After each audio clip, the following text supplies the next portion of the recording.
Okay. Hi guys, this is part 2. Okay. Okay. Honey, let me check on our daughter. Okay. Honey, wake up. We're gonna go to the airport. Not yet, okay?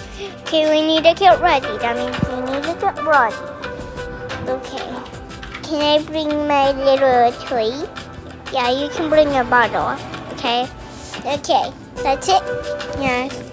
Okay. I'm gonna ready my clothes, honey. Okay. Okay, I forgot to bring clothes from the hotel. It's okay. Honey, also me. It's okay. Oh, how about these? No, we can't wear those. Wait, I forgot these suitcase. These ones. I forgot these.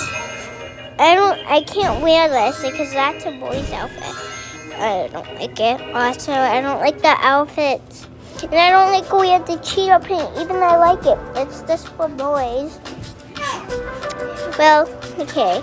We're just gonna pack nothing, honey, okay? Okay, mommy. Okay, honey. Okay. Okay, I'm gonna go. I can't even do it. Okay, it's okay. I can't go to the bath or shower because it's not even letting me because it's okay. No, for me. It's okay. It's okay for me, honey. That happens to you sometimes, yeah. Oh, okay, I know. Okay, I'm gonna go